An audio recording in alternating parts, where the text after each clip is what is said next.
अस्सलामुअलैकुम तमाम देखने वालों को, मेरा नाम आयशा यूसुफ। आज तक आप लोगों ने मुझे देखा है करंट अफेयर्स करते हुए, डिफरेंट तरह के शोज़ करते हुए, और आजकल डेफिनेटली आप मुझे हम न्यूज़ पर देखते हैं मॉर्निंग शो करते हुए। लेकिन आज बहुत सारे लोगों को मैं एक राज बताने वाली हूँ, और वो राज ये है कि मेरा इंटरेस्ट जो है वो सिर्फ न्यूज़ में, मॉर्निंग शो में या इंफोटेनमेंट में नहीं है। मेरा कुछ हद तक इंटरेस्ट जो है वो रियल एस्टेट के अंदर भी था। तो मेरे पास एक अपॉर्चुनिटी आई, तो मैंने सोचा कि क्यों ना मैं उसको अवेल करूँ, क्योंकि मेरा ऑलरेडी इंटरेस्ट है और मैं उसमें इन्वेस्ट भी करना चाहती हूँ और उसके बारे में जानना भी चाहती हूँ। और जब मुझे ये मौका मिला कि मैं आप लोगों को भी उसके बारे में रहनुमाई दे सकती हूँ, अवेयर कर सकती हूँ, तो मैंने सोचा कि व्हाई नॉट। आज मैं मौजूद हूँ MGC डेवलपमेंट, इसकी बिल्डिंग के अंदर, इंतहाई खूबसूरत बिल्डिंग। और मैं जब यहाँ पर आई तो मुझे लगा नहीं कि मैं एक पाकिस्तान के एक डेवलपर की बिल्डिंग के अंदर आई हूँ।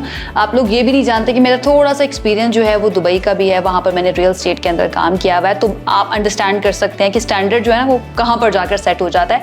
और उस तरह का स्टैंडर्ड जब आपको पाकिस्तान के अंदर मिल जाए, बल्कि मैं कहूँगी उससे बेहतर स्टैंडर्ड जब पाकिस्तान के अंदर मिल जाता है ना, तो आप कहते हैं इससे बेहतर और कोई चीज़ नहीं हो सकती। तो मैंने सोचा कि इसको मुझे अपने आप तक गेट कीप नहीं करना चाहिए, आप लोगों तक ज़रूर पहुँचाना चाहिए। मैं आज मौजूद हूँ MGC डेवलपमेंट के अंदर, और मेरे साथ इस वक्त मौजूद हैं चेयरमैन MGC चौधरी नोमान इफ्तिखार साहब। वेलकम करूंगी आपको। अस्सलाम वालेकुम चौधरी साहब, कैसे हैं आप? वालेकुम सलाम, आप ठीक हैं? अल्हम्दुलिल्लाह, बिल्कुल ठीक ठाक। अच्छा, MGC के बारे में हम जानते हैं कि इनका जो बैकग्राउंड है वो रियल एस्टेट का नहीं है। 2020 में स्टार्ट हुआ डेवलपमेंट, बट उससे पहले जो 3 दिहाइयाँ हैं वो MGC इलेक्ट्रॉनिक्स यानी कि मियाँ ग्रुप ऑफ चकवाल लोग जानते हैं पूरे पाकिस्तान के अंदर। इनफैक्ट पाकिस्तान से बाहर भी लोग जो है वो जानते हैं। तो एक नाम बना हुआ है, ट्रस्ट बना हुआ है।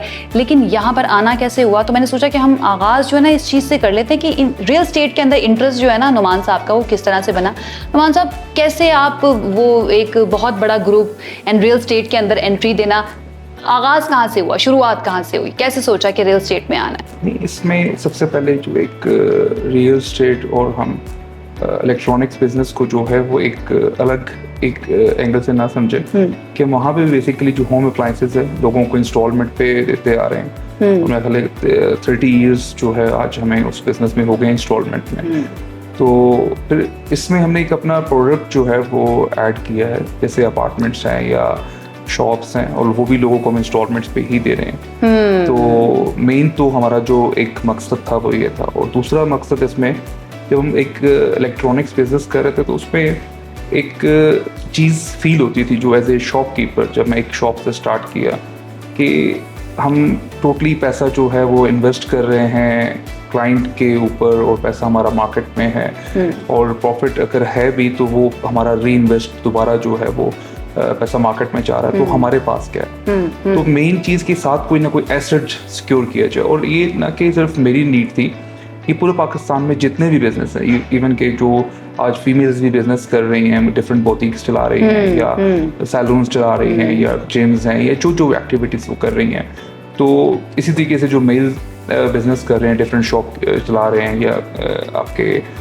कैश एंड कैरी हैं, या जो भी बिजनेसेस हैं, तो हर एक का एक बीच में ये गोल ज़रूर होता है कि जो मैं अपना अर्न कर रहा हूँ, प्रॉफिट कमा रहा हूँ, क्या वो मेरा सारा एक्सपेंस में तो नहीं जा रहा, या वो सारा मेरा उस बिजनेस में इन्वेस्ट तो नहीं हो रहा कि कल मेरे पास एज ए सिक्योरिटी क्या है। तो वो ज़रूर एक ऐसा एसेट अपना सिक्योर करना चाहता है जो पैसा भी उस बिजनेस से निकाला जाए और एकदम ना निकले। वो ख्वाब एक होता है ना, सबसे पहले मैं कहूँगी साउथ एशिया के अंदर ये ख्वाब होता है, हर इंसान का घुट्टी में डाल दिया जाता है कि भाई एक घर ज़रूर बनाना है अपना। हाँ, नहीं ऐसा है, घर भी है, लेकिन जो मैं भी बात कर रहा हूँ बेसिकली, जो एक बिजनेसमैन का जो माइंडसेट है कि मैं पैसा भी अपने बिजनेस से ना निकालूं और अपना एसेट भी सिक्योर करूँ। वो थोड़े थोड़े अमाउंट निकाल कर जो अपना एक एसेट सिक्योर करता है, तो अल्लाह ना करे उस बिजनेस में कभी प्रॉब्लम आए तो उसकी एक तरह की वो एक इंश्योरेंस है, उसकी एक साइड पे जो इन्वेस्टमेंट है वो किसी टाइम भी उसको लिक्विडेट करके अपने उस बिजनेस को दोबारा स्टैंड करा सकता है। और फिर वो मेंटली इस चीज़ को एक ज़्यादा सिक्योर फील करता है कि मैंने एक इन्वेस्टमेंट भी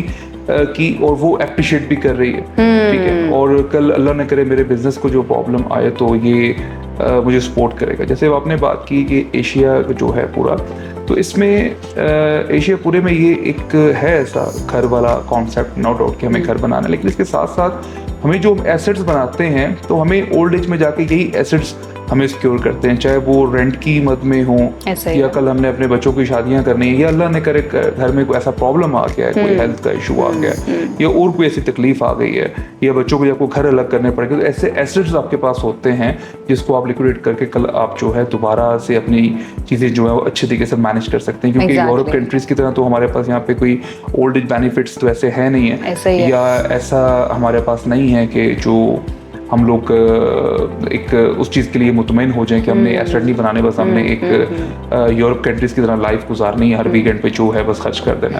तो जो आपकी अपनी अमाउंट को सिक्योर करना है, ये हमारा एक कल्चर है और ये मैं समझता हूँ बहुत ज़्यादा ज़रूरी भी है।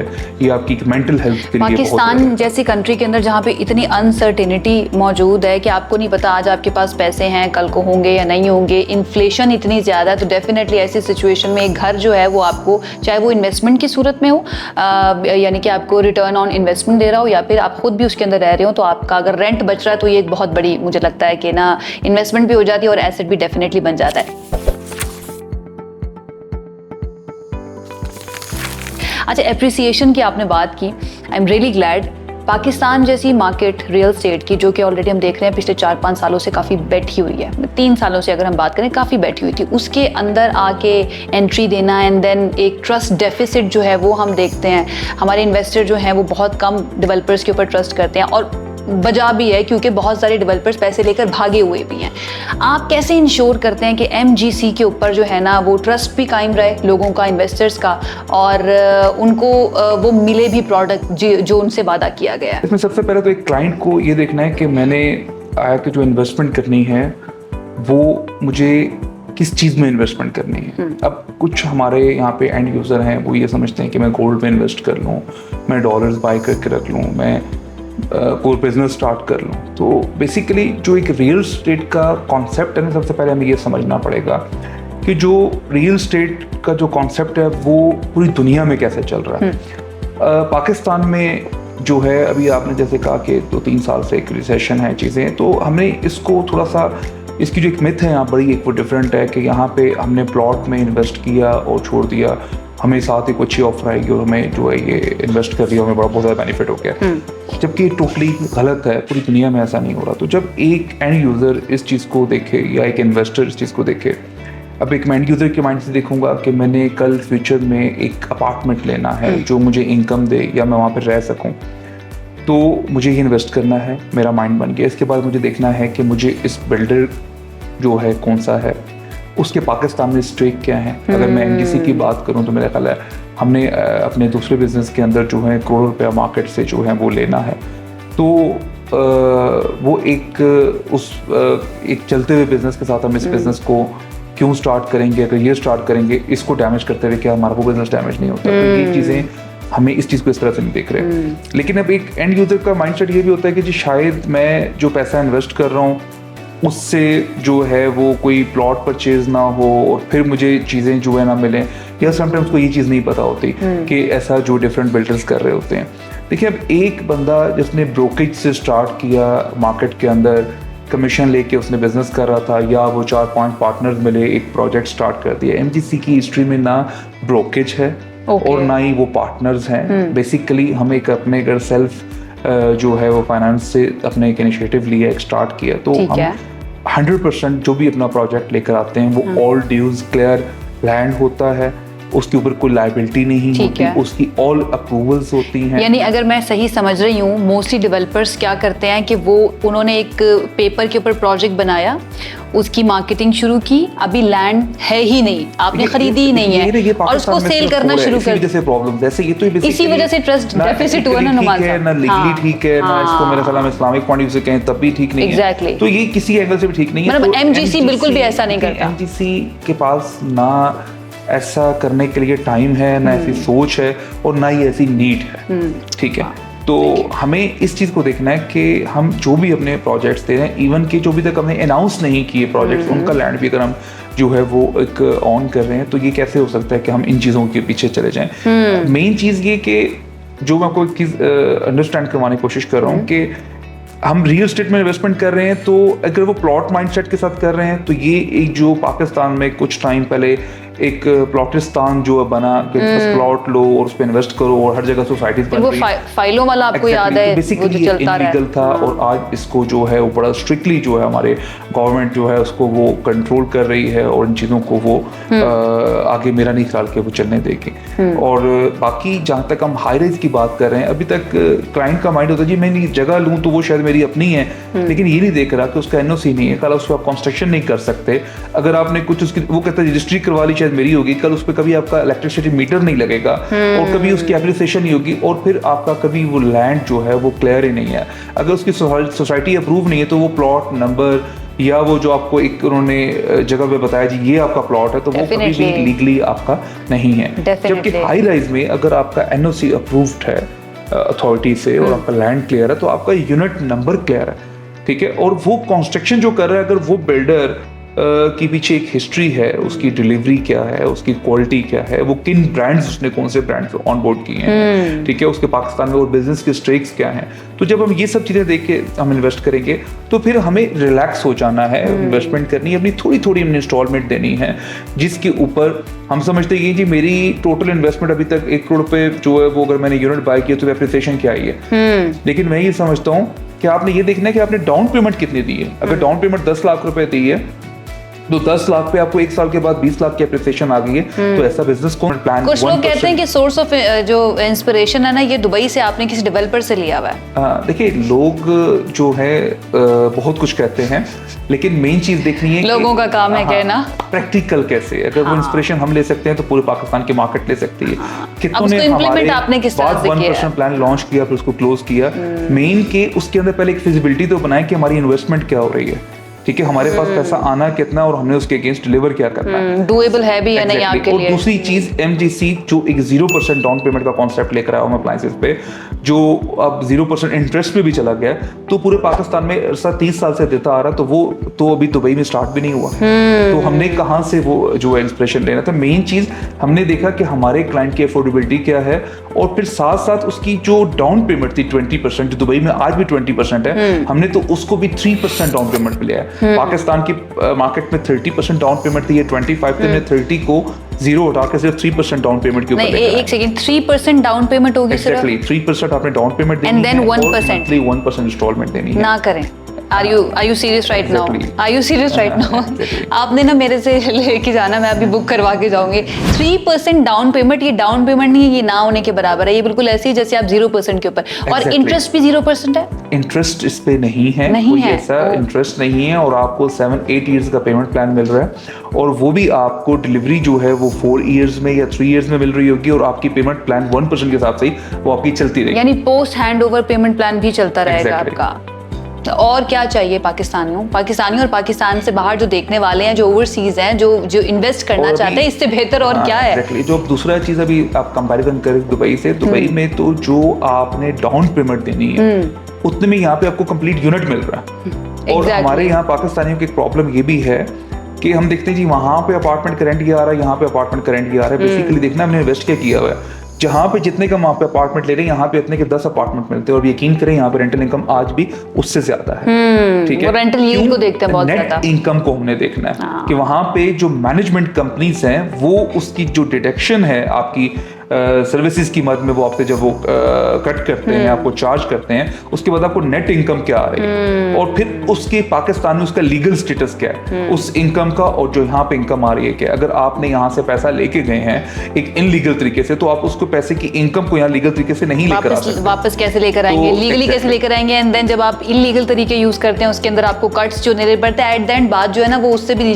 नीचे चली जाती है जो ऑलरेडी आप हासिल कर रहे होते हैं। वहाँ पे चल रहा है दुबई के अंदर कि जी वहाँ पे टैक्स शायद 0, वहाँ पे DLD जो आपका दुबई लैंड डिपार्टमेंट जो है वो 4% आपको चार्ज कर रहा है, वो भी आपको 1 गो में देना ट्रांजैक्शन। और आज हमारा यहाँ पे 1.5% विद होल्डिंग टैक्स हो गया, जो पहले 3% था वो भी कम हो गया, और वो भी आपने इंस्टॉलमेंट में देना है। और फिर एक और यहाँ का कॉन्सेप्ट है हमारे पाकिस्तान में, जी मुझे शायद ना इसको डिक्लेयर कैसे करना है FPR, मुझे पैसा मेरे पास कहाँ से आया। भैया आपने तो सिर्फ इंस्टॉलमेंट डिक्लेयर करनी है, आपने 3% को डिक्लेयर करना है। साल के अंदर आपने जो टोटल पेमेंट आपने दी 15% उसको डिक्लेयर करना है। तो आप जितना कमा रहे हो उसको साथ एक्सपेंस में ट्रीट करके, तो बल्कि मैं कहता हूँ क्लाइंट आए हमसे, चीज जो है वो एंड यूजर ना ले, बाद में डिसीजन करे, चाहे वो दुबई की इन्वेस्टमेंट करना चाहता है, चाहे पाकिस्तान में सराउंडिंग में प्लॉट में कहीं पे भी आके मुझसे मिले और उसको डिस्कस करे कि हम इसको जो हर तरह का वे आउट निकल आएगा। Exactly, जो लीगल इसका वे है, जो टैक्सेशन है उसको हमने कैसे मैनेज करना है, और इसके अंदर हमारा एक 100% जो लीगल वे भी हो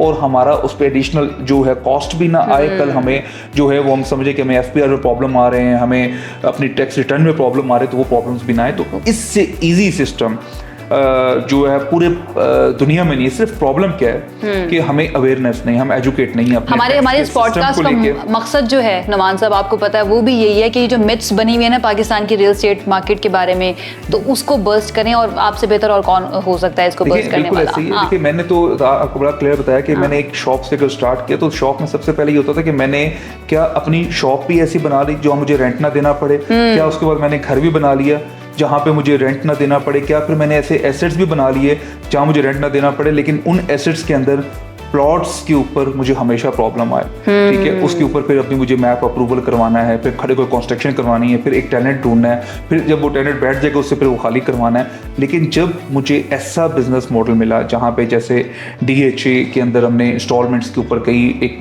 टाइम पे अपनी इन्वेस्टमेंट्स की कंस्ट्रक्शन के अंदर या प्लॉट्स के अंदर या बैरियर के अंदर, तो उसमें आज वही हमारी जो इन्वेस्टमेंट्स हैं वो मल्टीप्लाई हुई हैं ना कि प्लस हुई हैं।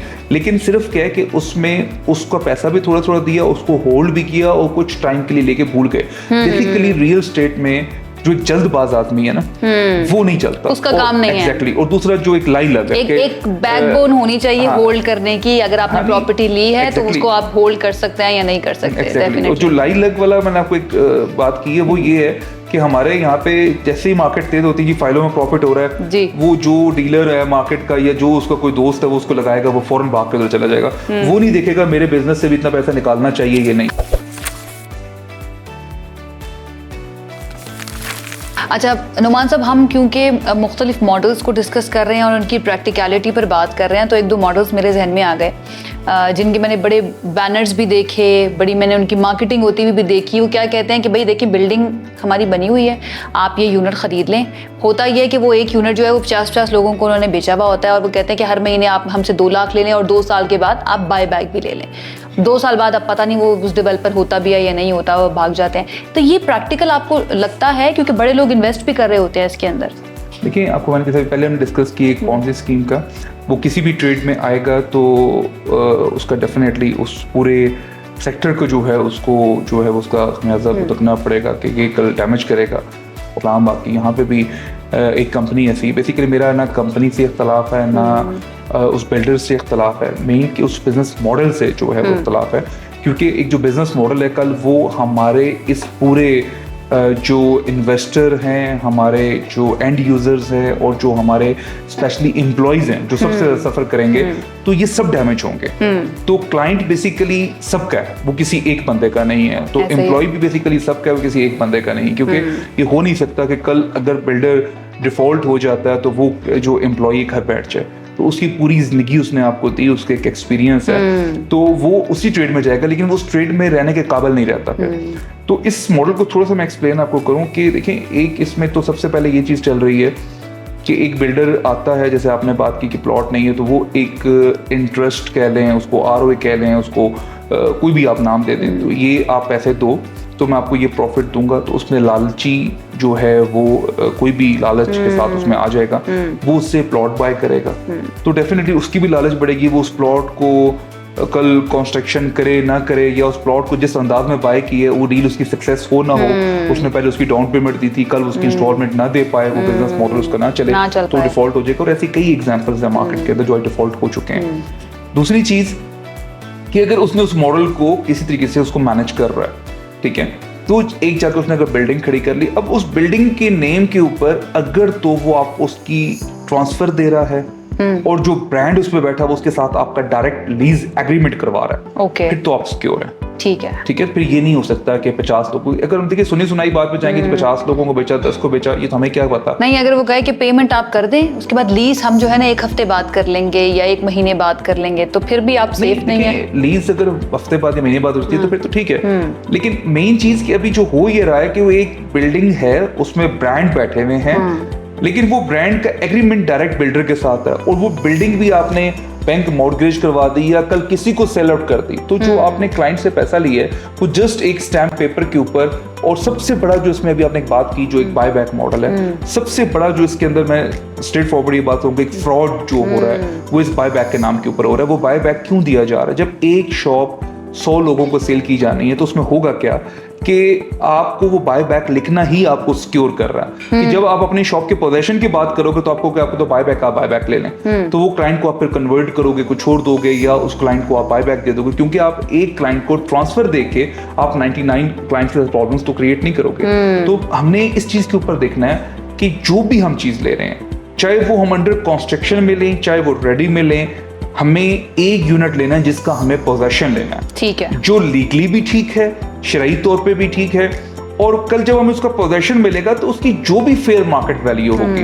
देखिए, इस्लाम में नफा भी है, नुकसान भी है, तो जो भी उसमें आपको एप्रिसिएशन आएगी, तो अगर रियल एस्टेट की हिस्ट्री देखें, जितना भी रिसेशन आया तो उसमें हमेशा आप जो आउट वो प्रॉफिट के साथ ही हुए हैं, ठीक है, तो आप उसको खुद चीज को सेल आउट करें। लेकिन आप इस सिक्योरिटी के चक्कर में कि मैं इंश्योरेंस एक तरह की मुझे मिल गई कि ये मुझे इंश्योर कर रहा है, कल मैं बाय बैक ले लूंगा, वो तब तक लेता रहेगा बाय बैक जब तक उसको नया पैसा आ रहा है। जहां से उसका पैसा रुका तो वहां पे एंड पे कौन उसका जो है वो नुकसान उठाएगा? वो लोग ही होंगे। वो जिसने लालच में पैसा दोबारा इन्वेस्ट किया उसमें वो भी हो सकता है, उसमें नया क्लाइंट भी हो सकता है। तो ये एक तो बहुत क्लियर बात है।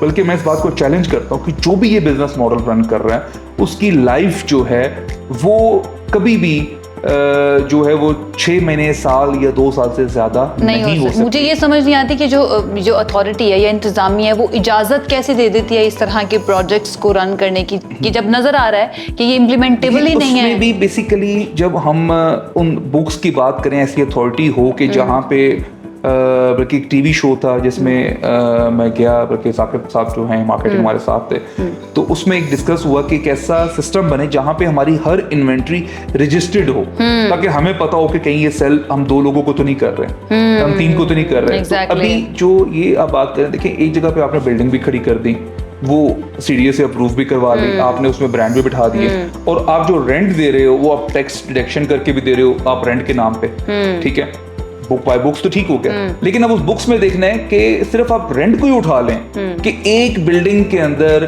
स्क्वायर फीट एरिया जो है अगर वो 1.5 लाख स्क्वायर फीट है, तो आप जो रेंट दे रहे हो वो तो आप 1.5 करोड़ स्क्वायर फीट का दे रहे हो। वो एग्जिस्ट ही नहीं करते, आप रेंट दे कैसे रहे हो? वो रेंट दे रहे हो आप नए पैसे उठाकर, ठीक है ना। तो ये एक इंतहाई जो डेंजर जो है वो एक मॉडल है जो पूरे हमारे सेक्टर को तबाह करता है। तो इसके अंदर देखिए, सबसे पहली चीज ये कि आप अपना पैसा अपनी जेब में रखें, आप छोटी सी एक डाउन पेमेंट दें, इंस्टॉलमेंट दें, और वो आपकी एप्रिसिएशन हर तरीके से ज्यादा ठीक है। चलिए, एप्रिसिएशन की हमने कई मर्तबा बात कर ली है, हम इन प्रोजेक्ट्स के ऊपर आ जाते हैं कि क्यों खरीदने चाहिए लोगों को, इन्वेस्टर्स को इन्वेस्ट क्यों करना चाहिए एमजीसी के अंदर। अभी तक 2 प्रोजेक्ट्स जहां तक मुझे पता है वो डिलीवर हो चुके हैं एमजीसी के। एप्रिसिएशन के बारे में लोग कहते हैं, स्पेशली अगर इन्वेस्टर पॉइंट ऑफ व्यू से देखा जाए कि भाई एप्रिशिएट कितना हुआ है अभी तक, या कैपिटल गेन मुझे जो है ना वो कितना मिला है, उसके बारे में देखिए। अभी एप्रिसिएशन के अंदर भी ना हम जो, अगर मैं भी एंड यूजर हूँ, मैं कहूँगा जी एक बिल्डर कह रहा है 10% एप्रिसिएशन है, 20% है या 100% है, उस पर यकीन करना है। हमें इस पे नहीं करना। ओके, हमें एक चीज को समझना है कि फ्यूचर क्या है हमें नहीं पता, हमें तो अगले लम्हे का नहीं पता, कि पीछे आप पास्ट को देखें, इस रिसेशन के टाइम के अंदर देखें, क्या आपका सीमेंट जो है उसकी प्राइस कम हो गई है, स्टील की प्राइस कम हो गई है, ठीक है, आपकी कंस्ट्रक्शन की कॉस्ट कम हो गई है, जो आपकी फिनिश उसमें गुड्स हैं क्या वो आपको कम मिल रही हैं, या आप जो आज घर बनाते हैं उसकी पर स्क्वायर फीट कॉस्ट आपकी कम हो गई है, तो कैसे आपकी प्राइस जो है वो अप्रिशिएट नहीं होगी। ठीक है, आप पहले इस चीज को सोचें कि आप एक प्लॉट में इन्वेस्टमेंट नहीं करने जा रहे जो मार्केट में एक हवाई प्राइस चलेगी, मार्केट की एक आवाज पे चलेगी, जी मेरा करोड़ में मरला हो गया तो मार्केट डाउन हो गया, मेरा 10 लाख में मरला हो गया, ऐसा नहीं है। आपने जो पर स्क्वायर फीट जो चीज परचेज की है वो आपने फिनिश जो आपको चीज जो डिलीवर होगी, तो आप आज सपोज एक अपार्टमेंट आप 20,000 रुपए स्क्वायर फीट ले रहे हैं, तो ये एक बड़ी क्लियर सी बात है कि 4 साल के बाद कैसे पॉसिबल है कि वो 20,000 रुपए स्क्वायर फीट रहेगा या वो 30,000 रुपए स्क्वायर फीट रहेगा। ये बहुत क्लियर बात है कि हम पीछे पास को देखें तो ये मिनिमम प्राइस जो है आपकी जो है मिनिमम भी वो डबल से ज्यादा हुई है, हो जाएगी। ठीक है, नहीं हो जाएगी जो वर्ड है वो एक डिफरेंट है, मतलब ये हुई है ये हो चुके हैं, यानी कि हमारे पास सबूत मौजूद है कि ऐसा।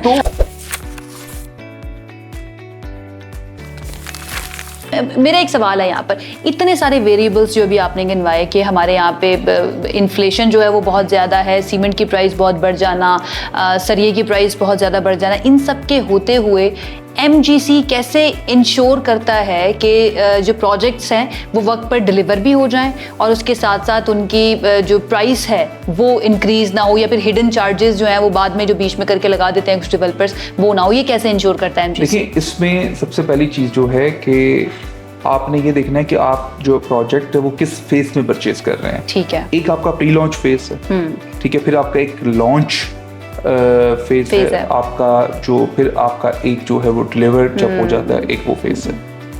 अगर आप एक इन्वेस्टमेंट प्री लॉन्च फेज में कर रहे हैं, मैंने को पहले बताया कि ये किसी को नहीं पता कल क्या होना है, आपने ये देखना है कि उसका सबसे पहली चीज कि आपकी नीड है, आपने एक बेस्ट पेमेंट प्लान लेना है और साथ आपने बहुत बेस्ट प्राइस भी लेनी है, ठीक है, तो आप प्री लॉन्च में जाएं, ठीक है। तो जो प्री लॉन्च का बेनिफिट आपको मिलेगा वो एक लॉन्च वाले बंदे से नहीं होगा, लेकिन आपको ज़हन में कि नहीं मुझे थोड़ा सा मजीद सिक्योर होना है, ओके, ठीक है। देखिए, अगले लम्हे को तो किसी को नहीं पता, आप लॉन्च फेज में जाएं जहां पे कंस्ट्रक्शन हो रही होगी, ओके, ठीक है। आप लॉन्च फेज में जाएं तो आपको उसमें पेमेंट प्लान अच्छा मिलेगा, लेकिन प्राइस आपको उतनी अच्छी नहीं मिलेगी जो प्री लॉन्च में, ठीक है, ठीक है। अगर आपने इससे भी ज्यादा मजीद सिक्योर होना है तो आप डिलीवर वाले में जाएं जो रेडी चीज है, ओके। अगर जिस बिल्डर के पास अपने हाथ की बनाई हुई चीज रेडी ऑल अप्रूवल्स के साथ अवेलेबल है, तो उसने ये बनाई है, उसके पास लॉन्च फेज में भी प्रोजेक्ट्स हैं, उसने ये बना रहा है और उसके पास प्री लॉन्च है, फिर वो भी डेफिनेटली बनाएगा,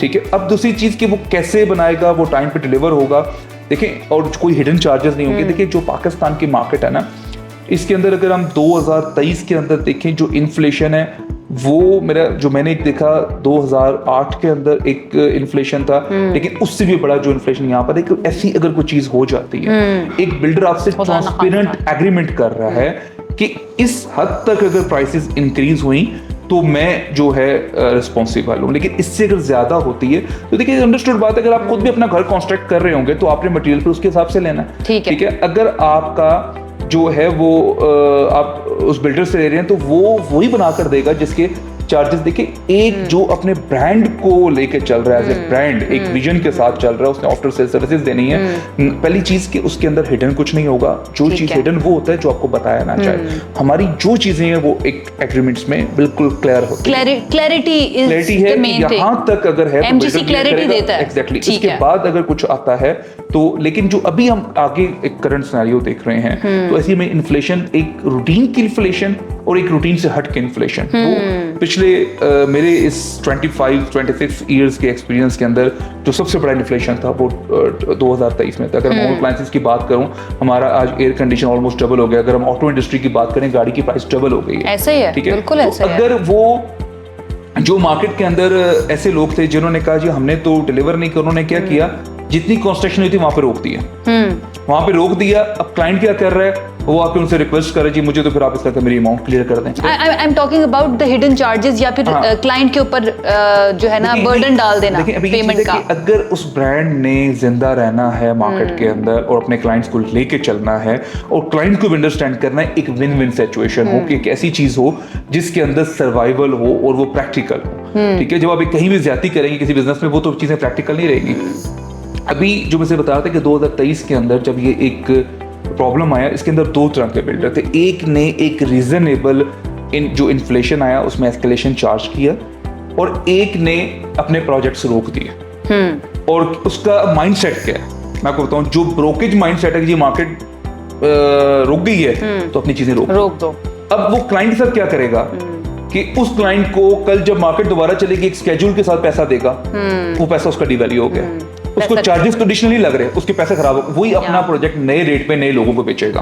एमजीसी के केस में ये जिसको आपने चीज दी हुई है, अगर वो डिफॉल्ट नहीं है तो उसकी चीज उसी को मिलनी चाहिए। अगर कुछ डिफरेंस आया है चार्जेस का तो हम बड़ा क्लियर करेंगे कि ये अगर आपका हमने एक स्टील को बनाया कि स्टील इतना अप्रिशिएट किया, हम वो बड़ा क्लियर करके कि ये आपने जो पेड किया हुआ है इसमें नहीं है, जो आपने पेड करना है, जो आपने बैलेंस देना है इसके ऊपर आप इसको ही चार्ज करें। तो हमने एक ऐसा सिस्टम डिजाइन किया है जो इतना ट्रांसपेरेंट, इतना क्लियर हो, जिसके अंदर हर तरीके से हमारा एंड यूजर प्रॉफिट के साथ जाए, वो कंपैरिजन करे मार्केट से, तो उसको ये दो चीजें देखने को ना मिले कि एक जो कंस्ट्रक्शन रुक गई है, कल मुझे लॉस होगा, और दूसरी चीज या क्वालिटी पे कंप्रोमाइज हो गया। तो हमने ना उस क्वालिटी पे कंप्रोमाइज किया है और ना इन चीजों पे कंप्रोमाइज किया। यानी हर तरह के का कंटिजेंसी प्लान जो है ना वो एमजीसी के पास मौजूद है कि खुदा ना खास्ता कल को रिसेशन का मसला आ भी जाता है तो भी आपके पास प्लान मौजूद है। आपने ये एक, मैं इस आपके जो है पॉडकास्ट के रेफरेंस से एक अपने एंड यूजर को, इन्वेस्टर को एक मैसेज देना चाहूंगा। कुछ भी माइंड में आप पहले डिस्कस करें, बेशक आप डायरेक्ट मेरे से जो है वो आप बैठे डिस्कस करें कि हमारी हर चीज वर्बली रिटन तमाम चीजें जो कमेंट होंगी उसके मुताबिक वो चीजें लेके हम चलेंगे। ठीक है। और जो भी एक प्रॉब्लम आ जाता है मार्केट के अंदर, देखिए कोविड आ गया था, किसी को क्या पता था कोविड आ जाएगा। हम दूसरा बिजनेस कर रहे थे, वहां पे तो ये चीजें डिस्कस हो रही थी कि ये चीजें मैनेज कैसे होंगी, आउटलेट्स कैसे चलेंगे, जो इवन जो फैशन स्टोर वाले वो ब्रांड सोच रहे थे इसको बंद कैसे करेंगे। ऐसे है तो हम घर बैठ के ट्रांसलेशंस करते रहे। अब ये एक रिसेशन आया मार्केट के अंदर, स्पेशली मैं समझता हूँ एक रिसेशन अलग था हमारे इस्लामाबाद के मार्केट के अंदर। जो आरओए मॉडल था ये एक डिजास्टर था जहाँ पे सब बिल्डर्स डिफॉल्ट कर गए। तो वहां पे एमजीसी अगर एक डिस्काउंट की मद में जो बहुत कम क्लाइंट्स को हमने जो उस पर लेकर चले, तो हमने उन क्लाइंट्स को भी उनके बेहतर फ्यूचर के लिए उनकी इन्वेंट्री को, उनकी इन्वेस्टमेंट को सिक्योर किया। आपको स्ट्रेटजीज जो हैं वो बनानी पड़ती हैं उस तरीके से कि कभी भी आपका जो क्लाइंट है वो सफर ना करे। लेकिन जहां पे कोई क्लाइंट जल्दबाज होगा, वो तो अगर एक ब्रांड न्यू कार शोरूम से लेके निकले और साथ ही उसको एक बंदा कहे नहीं तुमने जिस ब्रांड की कार ली तो अच्छी नहीं है, ठीक है, और वो कहे जहाँ ये ठीक कह रहा है, उसको बेचने चला जाए, वो भी नेगेटिव में जाएगा। ठीक ओके, तो तमाम जो देखने वाले हैं आपने अपना दिमाग इस्तेमाल करना है, किसी की बातों में नहीं आना। वो जो नुमान साहब ने बात की थी ना कि लाई लग नहीं बनना कि उसने ये कर लिया तो मैंने भी यही करना है। अच्छा जी, हम थोड़ा सा आगे बढ़ते हैं और कुछ एमेनिटीज़ के बारे में बात कर लेते हैं। मैंने एक चीज़ सुनी है, आपका एक प्रोजेक्ट है एमजीसी जूल के नाम से, उसमें कुछ ऐसी एमेनिटीज़ हैं जो किसी और प्रोजेक्ट के अंदर या फिर जो दीगर डेवलपर्स इस्लामाबाद रावलपिंडी के अंदर अपने प्रोजेक्ट्स बना रहे हैं उनके अंदर ऐसी एमेनिटीज़ नहीं है। ऐसा क्या दे रहे हैं आप? एमजीसी जूल के अंदर बिल्कुल जो है वो आपने ठीक सुना है, लेकिन उसमें कुछ नहीं, बहुत सी ऐसी एमेनिटीज़ हैं, और ना कि सिर्फ रावलपिंडी इस्लामाबाद में, पूरे पाकिस्तान में ऐसी एमेनिटीज़ नहीं है। लेकिन इसके लिए सबसे पहले मैं आपको ये बताऊंगा कि ये एमेनिटीज़ का कंपैरिजन तब हो पाएगा जब आप इस चीज़ को अंडरस्टैंड करेंगे कि हम एक बिल्डर कोई नया आता है और उसका 3D बड़ा ज़बरदस्त किस्म का एक टीवीसी डीवीसी जो मार्केट में आ जाता है और ये एमेनिटीज़ हैं, लेकिन वो प्रैक्टिकल नहीं होती। हमारी जो भी एमेनिटीज़ हैं, हमें जो पाकिस्तान में हमारे रिसोर्सेज उसके मुताबिक जो 100% प्रैक्टिकल होंगी वो एमेनिटीज़ हैं, ठीक है, जिसको हम इंशाल्लाह डिलीवर भी उसी तरह कर रहे होंगे। और हमारे जो डिलीवर प्रोजेक्ट्स है उनके अंदर भी जो हमने एमेनिटीज़ कमिट की तो वो हमने अल्हम्दुलिल्लाह उसके मुताबिक 100% डिलीवर की। बल्कि डिज़ाइन करते हुए हमारे जो आर्किटेक्ट्स थे वो कहते थे कि सर ये सिर्फ मार्केटिंग के लिए कर रहे हैं तो इतना बड़ा इशू नहीं, हम कहते हैं इसको डिलीवर करने के लिए कर रहे हैं, और अल्हम्दुलिल्लाह उसको हमने डिलीवर किया। तो एमजीसी जूल के अंदर सबसे पहले उसकी जो हाइट है पूरे में, आपको यहाँ पे हमारा जो प्रोजेक्ट है वो मेन एक्सप्रेस पे है, एक्सप्रेस रोड है हमारा जो बैरियर टाउन और डीएचए को मिलाता है। एक साइड पे आपके डिफेंस विलाज हैं और एक साइड पे हमारा ओवरसीज ब्लॉक है, तो उस मेन बुलेवार्ड के ऊपर है, और वो सबसे ऊंचा इस पूरे एरिया का जो वो प्रोजेक्ट है। और बल्कि जो हमारी रावलपिंडी डेवलपमेंट अथॉरिटी है उसकी सबसे पहला जो एनओसी है 300 फीट हाइट का वो हमारे पास है, और टोटल 27 स्टोरी का जो है वो उसका प्रोजेक्ट है। और 27 स्टोरी के अंदर देखना है कि जो कमर्शियल नीचे मॉल बनता है लोग नॉर्मली उसकी हाइट्स 11 फुट 12 फुट रख देते हैं, तो हमारी कमर्शियल की जो हाइट्स हैं वो भी 18 फुट पे 16 फुट पे डिजाइन हुई हुई हैं। और ये सारी इन टेक्निकलिटीज के साथ आपने इन चीज़ों को अंडरस्टैंड करना है कि हमारी कुछ भी डिज़ाइन हुआ वो एक वो डिफरेंट होगा और वो प्रैक्टिकल होगा। फिर इसमें जो सबसे हमारी एक समझे कि यूएसपी है वो जो एक बिल्कुल यूनिक, आप समझे कि इस मार्केट में क्या मैं पाकिस्तान में मुझे नज़र नहीं है, उसमें एक आर्टिफिशियल बीच है जिसके अंदर आपको एक आर्टिफिशियल प्रॉपर सेंट भी मिलेगी जो बाकायदा में इम्पोर्ट करके उसको लेकर चल रहे होंगे। और वो बिल्कुल आपका वो 5th फ्लोर पे है जो बिल्कुल आपके उसी लेवल के ऊपर होगा। उसके नीचे एक एक्स्ट्रा पूरा उसकी जो वाटर बॉडी बनाने के लिए हम एक फ्लोर हमने जो यानी रावलपिंडी और इस्लामाबाद के अंदर लोग बैठ के सन बेदिंग कर रहे होंगे, मैन मेड आपने वहाँ पे बीच ही बना दिया। एग्जैक्टली, फिर जो उसके साथ जो अपार्टमेंट्स है पूरा उसको बीच व्यू भी एंजॉय कर रहे होंगे, और उसके साथ पूरा एक जो आपके कैफेज, आपके डिफरेंट रेस्टोरेंट्स और आपकी डिफरेंट जो है उसमें एक्टिविटीज जो है वो साथ है। और उसके ऊपर अगर हम देखें तो हमने टॉप पे जिप लाइन का जो कॉन्सेप्ट दिया है। तो बेसिकली जो फ्यूचर है वो मॉल्स के अंदर इस तरह की एक्टिविटीज करना, ये चीज़ें आपकी बहुत जो है वो एक डिफरेंट होंगी, और ये हमारी जो आगे आज की जो जनरेशन उनकी ये रिक्वायरमेंट्स हैं डेफिनेटली। और इसमें जब आप आते हैं तो इसके अंदर आपको एक 5 स्टार स्टैंडर्ड जो पाकिस्तान में हम लोग क्लेम करते हैं उस स्टैंडर्ड का इंटरनेशनली 4 स्टार ब्रांड जो है हमारा होटल आपको मिलेगा, जो हमारे लोकल यहाँ पे पाकिस्तानी 5 स्टार ब्रांड्स हैं उसको जो वो कम्पीट करेगा। बेस्ट वेस्टर्न प्लस जो है एक इंटरनेशनल ब्रांड है, तो वो इसमें लेकर आ रहे हैं। उसके अलावा नीचे एक प्रॉपर एक शॉपिंग मॉल है, नीचे एक मेगा मार्ट है। एक बहुत ही यूनिक चीज़ है वो है कल्चरल एवेन्यू, जिसके अंदर हमारा पंजाब, KPK, बलोचिस्तान और हमारा जो इसमें सिंध उसकी स्ट्रीट्स बनी हुई हैं। जिस अगर स्ट्रीट है उसकी जो थीम है पूरी उस पर डिज़ाइन है, उसकी फ्लोरिंग, उसकी सीलिंग, जिसमें आपको एक बाजार मिलेगा। जैसे अब यहाँ पे बाजार हैं डिफरेंट, आप सदर या राजा बाजार या एक वो राबी सेंटर का कॉन्सेप्ट, ये चीज़ें इस तरह के लाहौर में डिफरेंट जो बाजार हैं, तो वो आपको एक प्रॉपर एक सेंट्रल एयर कंडीशन में आपको डिफरेंट छोटी छोटी शॉप्स मिलेंगी। तो हमने 3rd और 4th फ्लोर पे मिला, जिसमें हज़ारों जो है वो आउटलेट, यानी हैंडीक्राफ्ट्स जो आपको इस तरह डिफरेंट सूबों के अंदर मिलती हैं वो वहाँ पे अवेलेबल होंगी। हैंडीक्राफ्ट्स भी हैं इसमें, ओवरऑल जितनी भी उसकी फूड भी है उनका उसी कल्चर के मुताबिक जो आपको मिलेगा। तो क्योंकि हम यहाँ पे इस्लामाबाद को देखें तो इस्लामाबाद में हमारे कश्मीर से, हमारे पंजाब से, हमारे जो है आपके बलोचिस्तान के भी, सब लोग यहाँ पे आते हैं। तो यहाँ पे हर तरह का जो है ना, हर रंग नस्ल का जो है वो जो इंसान पाए जाते हैं। तो ये एक उनका and I am really glad Numan साहब जो है और MGC डेवलपर जो है ना वो उन सब के बारे में सोच रहा है कि उनको ना होम सिकनेस फील ना हो, और जब उनको लगे कि उनको अपने सूबे की, अपने घर की याद आ रही है तो वो इस प्रोजेक्ट के अंदर आ सकते हैं और आकर वहाँ पर महसूस कर सकते हैं।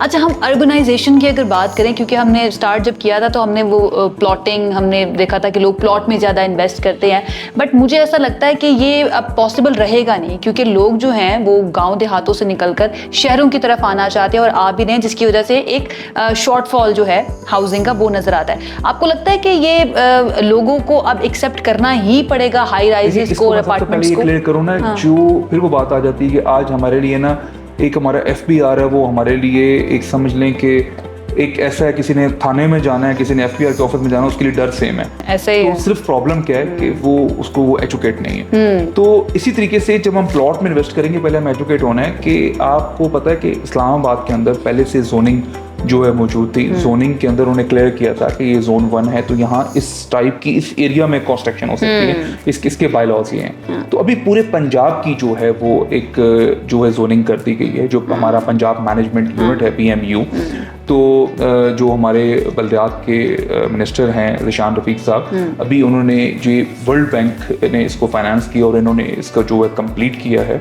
तो इस पे बल्कि इसके जो लोकल गवर्नमेंट सेक्रेटरी हैं मे बी मियां शील साहब, तो अभी ये नोटिफिकेशन उन्होंने कर दिया हुआ है पंजाब में तमाम जितने भी ज़िले हैं, उसमें क्लियर हो गया कि इस एरिया में आपकी कमर्शियल एक्टिविटी होंगी और उसके ये बायलॉज होंगे और कोई हाउसिंग सोसाइटी, तो सिर्फ ये उसके लिए ब्राउन एरिया है। तो ये फॉर 20 ईयर्स प्लान लॉक हो चुका है। ठीक है। अभी मेरे पास एक एम्प्लॉई है, उसने बताया जी हम तो वहाँ पे मरी के अंदर फार्म हाउस बेच रहे हैं। मैं उसका NOC नहीं हो रहा, वो कोई जोनिंग का इशू, मैं तो कभी भी नहीं होगा, क्योंकि अगर वो ग्रीन लैंड है उसके ऊपर कैसे हो सकता है। तो सबसे पहले ये चीज देखनी कि ये NOC पहले ही लेने बड़े मुश्किल थे, जो इनलीगल इन्होंने काम किए हुए थे। तो अभी तो एक प्रॉपर बायलॉज बन चुकी है, तो ये चीजें अब नहीं चलेंगी। ये उसी तरह से जैसे हम वो डबल शाह की या पॉन्जी स्कीम की या ROI मॉडल की बात कर रहे थे कि हमने प्लॉट में पैसा लिया वो इन्वेस्ट हो जाएगा, वो तब तक था जब तक वो डिमांड सप्लाई की बात चल रही थी कि सप्लाई कम थी और डिमांड मार्केट में आ रही है, जहां देखा वहां घर बना दिया। अब आपको proper planned housing societies, planned areas जो हैं उनमें जाना पड़ेगा। और आपको अगर किसी भी लड़ाई झगड़े से, कोर्ट से, इन जो है इशू से बचना है कि आपका कल किसी से कोई डिस्प्यूट ना हो, तो आप अगर एक प्रॉपर डेवलपर के पास अपनी पेमेंट्स को भी थोड़ा थोड़ा करके, और आप कल ना आपने मैप अप्रूव करवाना, ना कंस्ट्रक्शन का रेंट का इशू नहीं, कुछ नहीं, तो ये चीजें ही आपको जो कोई आपको धक्के खाने की जरूरत नहीं है। और अगर हम ओवरसीज पाकिस्तानियों की भी बात कर लें, क्योंकि आपने ये अदालतों के धक्के खाने की बात की है ना, तो वो बेचारे जो है ना वो इन्वेस्ट करना चाहते हैं ओवरसीज की। हमारी मिथ बनी, हम कहते हैं ओवरसीज शायद ज्यादा होती है। देखिए जब ज्यादा होती है ना, एक बंदा कर रहा है एक कोई गलत सोसाइटी प्लान, ये तो हमारा जो लोकल पाकिस्तानी है वो ओवरसीज जो है वो 8 लाख से जो है वो ज्यादा है। ठीक है, तो हमने ये चीज देखनी है कि ओवरसीज जो है वो आपका सिर्फ नहीं डैमेज होता, और जो हमारे लोकल पाकिस्तानी है वो उससे ज्यादा डैमेज हो रहे होते हैं।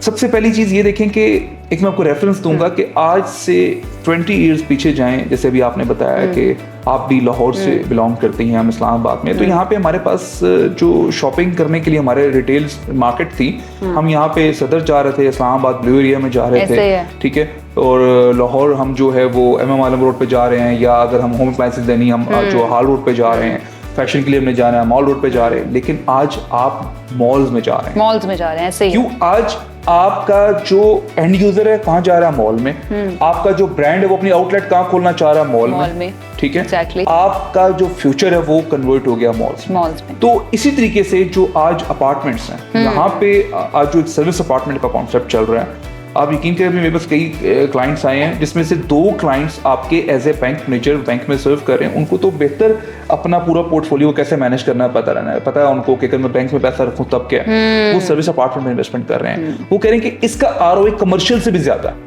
ठीक है, लेकिन डिपेंड करता है कि वो बिल्डिंग किस लेवल की बनेगी, मेंटेनेंस कैसी है वहां पर। तो इसके अंदर आपको ये सब चीजें देखनी है कि आफ्टर सेल सर्विस क्या है, कंस्ट्रक्शन कॉस्ट क्या है, सॉरी कंस्ट्रक्शन जो क्वालिटी क्या है, ठीक है। तो आपने इन चीजों, अगर आप इसमें भी लालच में जाएंगे, नहीं तो मुझे तो 20,000 स्क्वायर फुट वाला अपार्टमेंट नहीं चाहिए, मैं 10,000 वाला ले लूं, तो 10,000 जिसको खुद 13,000 की कॉस्ट आती है वो 10,000 कैसे देगा? कैसे दे सकता है? तो इन चीजों के अंदर इसको प्रॉपरली हम अंडरस्टैंड कर लें तो इससे बेहतरीन इन्वेस्टमेंट और इससे बेहतरीन सिक्योर मॉडल जो है वो नहीं। और फिर जो भी हमारी पॉलिसीज आई हैं बजट में, जो बजट में अभी 5 करोड़ तक आप रेजिडेंशियल जो आप प्रॉपर्टी परचेज करेंगे आपको NOC रिक्वायर्ड नहीं है। FPR से 10 करोड़ तक जो है वो आपको NOC रिक्वायर्ड नहीं है कमर्शियल के ऊपर। बड़ी बड़ी सहूलतें दी गई हैं इसके अंदर। हाँ, इसका जो बाद में सारा एक इम्पैक्ट आएगा वो क्या होगा कि आपकी जो छोटी प्रॉपर्टी ना वो सेल होगी, ना कि आप एक मॉल के अंदर अपने पास 20 अपार्टमेंट रख लें, आप 20 मॉल्स में 2-2 3-3 अपार्टमेंट्स रखें, तो आपको कल डाइवर्सिफाई करना बहुत जरूरी है। लिक्विडेट करना भी आसान होगा, उसको रेंट आउट करना भी आसान होगा, और कल आपके पास इसी चीज की ट्रेडिंग ज्यादा होगी। ये जो हमारे सेटअप मौजूदा चल रहा है, जो हमारे फाइनेंस मिनिस्टर ने अगर इसी तरह से चीजों को लेके चलें, तो हालांकि रियल एस्टेट वाले इस बात से मेरे से इख्तलाफ करेंगे कि रियल एस्टेट के अंदर तो एमनेस्टी आई चीज़ें हैं, लेकिन ये जो शॉर्ट टर्म चीज़ें आती हैं ये हमारी बाकी इंडस्ट्री को भी तबाह करती हैं। और हम समझते हैं कि रियल एस्टेट में बेनिफिट है, लेकिन वो वक्ती बेनिफिट जब आता है उसके बाद उतनी बड़ा disaster. You're talking about amnesty schemes. You're against it. Exactly. अच्छा, आप अगेंस्ट है आपको? नहीं, देखिए एमनेस्टी ऐसी आप अगर देंगे कि आपने एक दफा तो दे दिया भाई आपके पास ब्लैक है इसको कर लो सिस्टम पे आ जाओ, लेकिन हर 2 साल के बाद कोई एमनेस्टी की आपको रिक्वायर्ड है, वो एक एमनेस्टी नहीं है, वो तो ये है कि वो एक एग्जेम्पशन है कि आप बस टैक्स ना दो। प्रॉब्लम ये है ना कि हमारी हर कुछ अरसे के बाद गवर्नमेंट भी तब्दील होती है, फिर वो पॉलिसियां भी तब्दील हो जाती हैं, और फिर समझ नहीं आता है। हम चल रहे हैं, हम अगर इस टैक्स को अंडरस्टैंड करें, हमने अगर एक प्रॉपर टैक्स जो देखिए रिटर्न का जो सिस्टम है, तो हर बंदे को फाइलर होना है, ठीक है, और जो पूरी दुनिया में हो रहा है, हमें क्या तकलीफ है, ठीक है। तो हमें पूरी दुनिया में वो कहते हैं कि उनको वैसी फैसिलिटीज भी मिल रही हैं, वहाँ पे फलाही रियासत है, हमारे यहाँ पे मसला ये है, लेकिन हम जो ट्रस्ट डेफिसिट है ना गवर्नमेंट के, हम नहीं दे रहे, लेकिन ये है कि अगर हम जेनरोसिटी की बात करें, जितना हम पे कर रहे हैं उतना हमें मिल रहा है, ठीक है।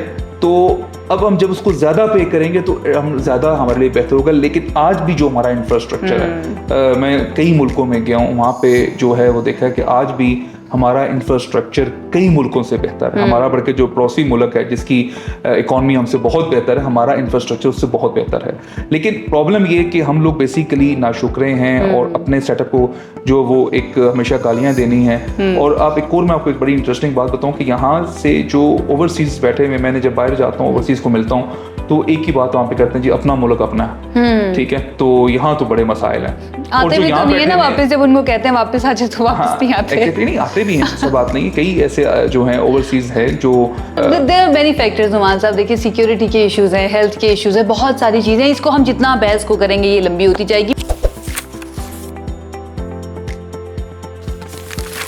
एक खबर में पढ़ी थी, वो ये कि पाकिस्तान के अंदर मॉर्गेज टू जीडीपी रेशियो जो है ना वो 1% से भी कम है। ऐसी सिचुएशन में अगर हम देखें तो ये 1% पेमेंट प्लान जो है ना इट इज़ अमेजिंग, क्योंकि पाकिस्तान में बैंक्स जो है वो मॉर्गेज बहुत ही मुश्किल से करते हैं घरों को। उसमें जब हम इस तरह के पेमेंट प्लान्स आ जाते हैं तो बड़ा ज़बरदस्त हो जाता है। फिर आपका इंटरेस्ट भी है, फिर उसमें डिले में पेनल्टीज भी हैं, ये चीज़ें सब उसमें आ जाती हैं, ये सब आ जाता है। तो इसके अंदर मुझे लगता है कि 1% पेमेंट प्लान जो है ना, आपको किसी बैंक जाने की ज़रूरत नहीं है। 3% आपने कहा पेमेंट डाउन पेमेंट है, 3% डाउन पेमेंट देनी है और 3% डाउन पेमेंट के साथ आपको 1% एवरी मंथ 3 से 4 साल में जो प्रोजेक्ट है वो डेवलप। हमारे क्लाइंट्स 10%, 20% डाउन पेमेंट्स के साथ ले, तो उसके लिए हमने कुछ अलग से पेमेंट प्लान डिजाइन किए हैं जिसके उनके लिए बेनिफिट्स भी हैं प्राइस में, और उनके लिए इंस्टॉलमेंट मजीद जो बेहतर हो, यानी कस्टमाइज भी किया जा सकता है इस पेमेंट प्लान को। ज़बरदस्त जी, कस्टमाइज भी किया जा सकता है आपकी सहूलत के मुताबिक। और आपकी जो भी सवाल हैं यहाँ पर MGC के अंदर मैंने एक चीज़ नोट की है, आपकी किसी सवाल को ये नहीं कहा जाएगा कि इसको हम बाद में डिस्कस कर लेंगे, उसी वक्त आपको सेटिस्फाई किया जाएगा एंड देन उसके बाद अगर आप सेटिस्फाई हों तो ही आप इन्वेस्टमेंट करेंगे। तो इसका मतलब है कि आपकी इन्वेस्टमेंट जो है वो बहुत ही सिक्योर होगी।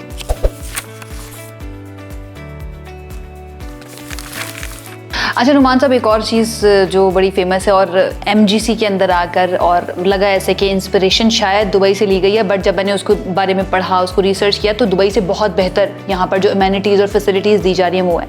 लेकिन फिर भी पाकिस्तान से बहुत बड़ी तादाद में इन्वेस्टर्स जो है ना वो दुबई गए हैं और वहाँ पर जाकर उन्होंने इन्वेस्ट किया है। मेरा खुद का भी एक्सपीरियंस है दुबई रियल एस्टेट का, तो इसलिए मैं ज़्यादा बेहतर बता सकती हूँ कि अराउंड जो टॉप 10 इन्वेस्टर्स हैं ना दुबई के अंदर, उनमें पाकिस्तानी भी आते हैं। आपको क्या लगता है अगर हम कंपैरिजन करें पाकिस्तान और दुबई का, इन्वेस्टर के लिए कौन सा ज़्यादा बेहतर है, पाकिस्तान में इन्वेस्ट करना या फिर दुबई में इन्वेस्ट करना? हम लोग जब छोटे थे जो सुनते थे कि जो आपको फैसिलिटीज़ मिल रही हैं वो आपके बड़ों के पास नहीं थी, ठीक है। तो पहले एक घर होता था, उसमें 4 फैमिलीज होती थी, फिर जितनी फैमिलीज थे उतने घर बने। तो अभी का जो आलम है वो ये है कि घर में जितने लोग हैं उतनी गाड़ियाँ तो मिनिमम हैं, ठीक है। और एक फैमिली के पास 4 घर है, ठीक है। एक उसका लाहौर में होगा, एक इस्लामाबाद में होगा, एक उसका मरी में भी होगा, एक उसका फार्म हाउस भी होगा।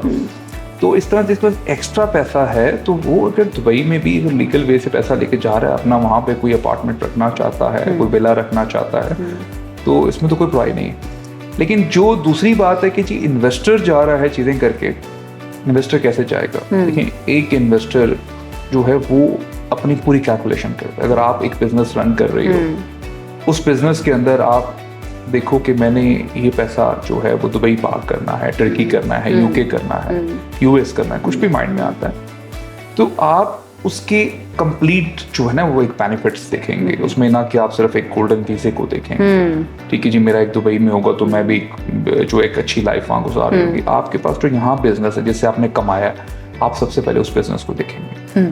आप अपने जो आपके फैमिली है, बच्चे हैं, उनकी सिक्योरिटीज़ को, उनके बेनिफिट्स को देखेंगे।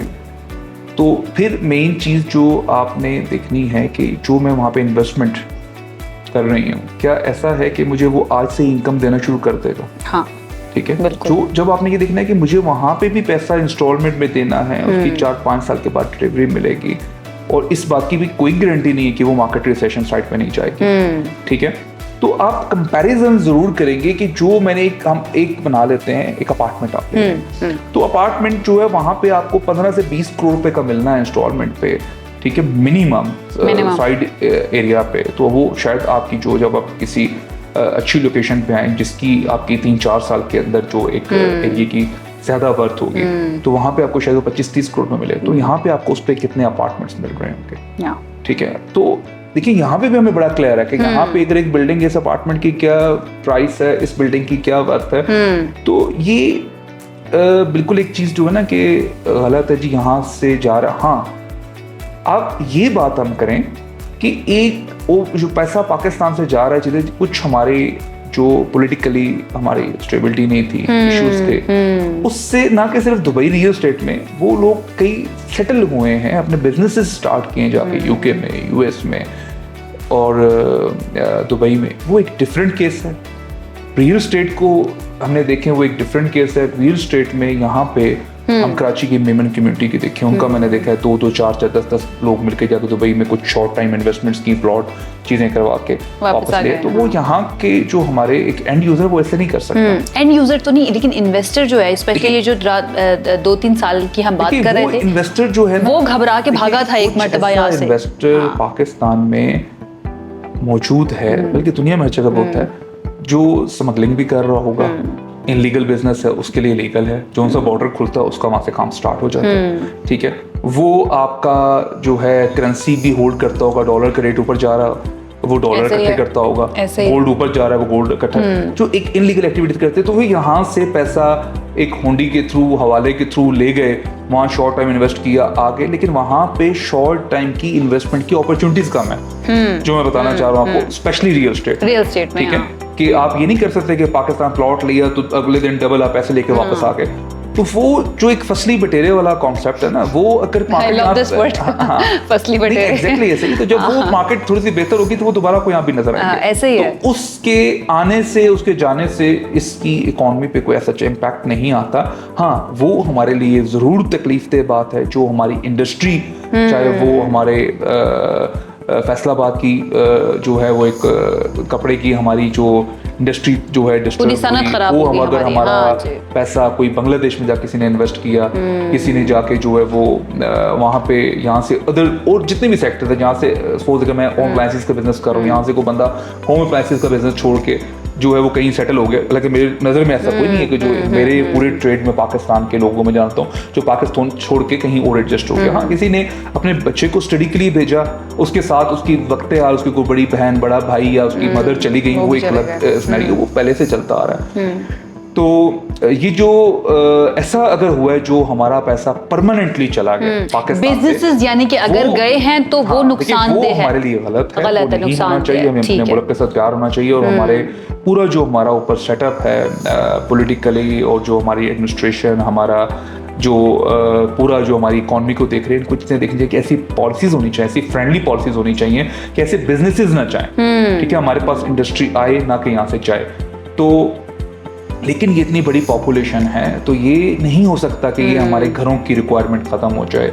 यहाँ पे आज भी इस्लामाबाद जाएं, मुझे बताएं कौन सा रेस्टोरेंट खाली मिलता है। अब तो आप वीकेंड को भी देखें, आप आम दिनों में भी चले जाए तो आपको रेस्टोरेंट को खाली नहीं मिलता। अच्छा, मुझसे कोई पूछ रहा था कि इतने ज्यादा मॉल्स बनते जा रहे हैं इस्लामाबाद के अंदर, फुटफॉल कहाँ से आएगा? मैंने कहा आप एक दफा बनने दें, फिर देखिएगा जितने भी लोग हैं ना, आप देखें कि हर चीज की एक लाइफ है। आज हम सदर की बात करें, बैंक रोड उन्होंने वो बंद किया और वहाँ पे साथ ही वहाँ पे मॉल बना है। तो आज वहाँ पे जो ब्रांड्स आ रहे हैं, मेरे एक अपने दोस्त है, उनका एक शूज ब्रांड है, तो उन्होंने वहाँ पे आउटलेट जो है वो खत्म करके उसको मॉल में जो है कन्वर्ट कर रहे हैं। चले गए तो मॉल का ट्रेंड आ गया, यहाँ पे अपॉर्चुनिटी मिल गई है। तो हम लोग आज बाहर इस गर्मी में या बारिश हो जाए तो हम लोग एक आम जो है जगह पे जाएंगे या मॉल में जाएंगे जहाँ हमारे बच्चे किसी फनलैंड में हों और हम लोग जो है वो सिक्योर भी हों, हमें गर्मी भी ना लगे। ये तो इस तरह से है कि मेरे करीब मॉल होगा, फिर मैं यहाँ से जो है वो सेंटोरस नहीं जाऊँगा, मैं गीगा मॉल नहीं जाऊँगा। तो ये तो हम लोग आसाइशात के जो हैं वो आदि मारे हुए लोग हैं। हाँ, तो ऐसे ही, तो ये ऐसी चीज़ नहीं है कि ये मॉल्स, ये कुछ बिल्डिंग एक्सपायर होंगी, कुछ बिल्डिंग नई बनेंगी, तो ये तो वक्त के साथ साथ हमारी ज़रूरत है। और अभी भी हमारे पास चाहे वो कमर्शियल है, चाहे वो होटल्स हैं, अगर आप हॉस्पिटलिटी को आप देखो, हमारा जो आज पूरा हमारा जो आता है ओवरसीज़, यहाँ से हमारे नॉर्दर्न एरिया में जाता है, इवन इस्लामाबाद में आता है, यहाँ पे रावलपिंडी में आता है, उनको कितने होटल्स जो हैं वो अच्छे ब्रांड्स के मिल रहे हैं। आज इस पे काम होना शुरू हुआ है, अब आके हुआ है, तो अभी इस पे बहुत ज़्यादा कैप मौजूद है। तो लाहौर में अगर आप देख लो, हमारे पास एक पीसी होता था, अब हमारे पास 3-4 ऑप्शन वहाँ के आएंगे। तो आज भी वहाँ पे अगर 20 भी बड़े होटल्स ब्रांड आ जाएं तो कम है। तो इसी तरीके से हमारे पास यहाँ पे अगर हमें अपार्टमेंट्स चाहिए, एक जो फैमिली बिल्डिंग हो और उसमें तमाम अमेनिटीज हों, फैसिलिटीज हों, सिक्योरिटी हो, कितनी बिल्डिंग्स हैं अवेलेबल? कम है, बहुत कम, ठीक है। तो ये अभी बहुत बड़ा गैप जो है मौजूद है, ठीक है। तो अभी मैंने रेस्टोरेंट की आपसे बात की कि आप जाएं देखें, लाहौर, कराची, इस्लामाबाद रेस्टोरेंट फेल हैं।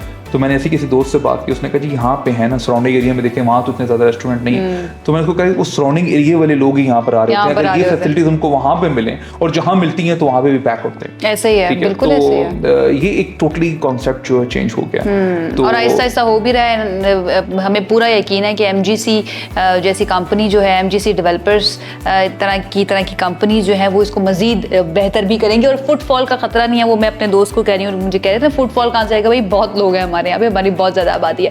अच्छा, एक और चीज़ की भी बहुत ज़्यादा ज़रूरत है, बात कट कर रहा हूँ कि फुटफॉल का खतरा फिर तो मैं दुबई में ज़्यादा होना चाहिए जहाँ पॉपुलेशन कम है, तो वहाँ पे तो मॉल के साथ मॉल जुड़ा हुआ चीज़ें, वहाँ पे वो पूरा कंक्रीट का जंगल है जो दुबई मॉल की होती है, हर रोज की वहां पर जो वीडियोस आ रही होती है, इतनी बड़ी तादाद में लोग आए थे। तो देखिए ये चीजें अंडरस्टैंड करनी है कि ठीक है, लेकिन हम वहाँ पे ओवरसीज में आना है, ठीक है, एक इंटरनेशनल मार्केट है, वहाँ पे पूरी दुनिया से क्लाइंट आता है, लेकिन पाकिस्तान के अंदर तो हमारे पास अपनी माशाल्लाह इतनी आबादी है, तो हमें तो अभी बाहर से इम्पोर्ट करने की जरूरत नहीं है, बिल्कुल भी नहीं है। ठीक है, एक और चीज़ की बहुत ज़्यादा ज़रूरत है और वो मुझे बहुत अच्छी लगी जब मैं इस बिल्डिंग के अंदर आई कि मैंने बहुत सारी ख़वातीन को यहाँ पर काम करते हुए देखा। आपको पता है एक टैबू बना दिया जाता है ना चीज़ों को कि रियल एस्टेट मार्केट के अंदर लड़कियाँ बहुत ज़्यादा काम नहीं करती हैं, पता नहीं ना किस तरह के लोग होते हैं, माहौल शायद अच्छा नहीं होता, लेकिन यहाँ पर आकर मुझे बिल्कुल भी उस तरह से महसूस नहीं हुआ। आप कैसे इंश्योर करते हैं being the chairman of the company कि वो सिक्योर भी फील करें, एक अच्छा वर्क कल्चर भी हो? देखिए जो रियल एस्टेट के अपने बनाया ना टैबू बना दिया जाता है, शायद काम ना करें, माहौल ठीक नहीं, ये तो ओवरऑल बना दिया गया था कि प्लॉट भी लेना है, एक डीलर से ना लो, ये तो बीच में अपना कोई कट लगाएगा, टॉप रखेगा। लेकिन ये हमें पहले कॉन्सेप्ट क्लियर करना है कि एक बिल्डर का ऑफिस या एक प्रोफेशनल का ऑफिस और एक ब्रोकरेज का ऑफिस का डिफरेंस क्या। आप देखिए जो ब्रोकर्स प्रोफेशनली काम करें, अच्छे काम करें, तो वहाँ पे भी फीमेल्स भी काम करी, वहाँ पे क्लाइंट भी मुतमईन है। लेकिन एक रोड पे चलता फिरता डीलर है जिसको अपनी क्रेडिबिलिटी का नहीं है, उन लोगों को इससे जरूर प्रॉब्लम आया, लेकिन ये चीज़ें आहिस्ता आहिस्ता बहुत बेहतर हो रही हैं। और फिर इसके अंदर मैं क्यों कहता हूँ एक बिजनेस मॉडल कि इस इन्वायरमेंट जब हम देखते हैं ऑफिसेज का, वो बहुत ज़बरदस्त है, टीम बहुत अच्छे से काम कर रही है, लेकिन जब बिजनेस मॉडल ठीक नहीं होता, डैमेज होता है, तो उसका भी खमियाजा जो सबको भुगतना पड़ता है। तो ये हमने देखना है कि बिजनेस मॉडल ठीक हो और कल्चर ठीक हो, तो हमें ये चीज़ें जो हैं फ्यूचर में और ज़्यादा बेहतर होंगी। और आज का जो वक्त है वो तो देखें, जितने घर के लोग हैं सब लोग काम करेंगे तब हमारा जो सर्वाइवल है। और ऐसे ही है, जो मेंटल हेल्थ के लिए भी ज़रूरी है कि सब लोग बिजी रहें। 50% से ज्यादा अगर आबादी खवातीन की है, वो अगर अपना हिस्सा नहीं डालेंगी और उनको वैसे मौके नहीं मिलेंगे तो मुल्क कैसे तरक्की करेगा? कॉन्फिडेंट तब होंगी, मेरा ख्याल है फैमिली के अंदर एक अच्छी लाइफ गुजारने के लिए, एक खुशी के साथ लाइफ गुजारने के लिए ज़रूरी है कि हम सब काम करें।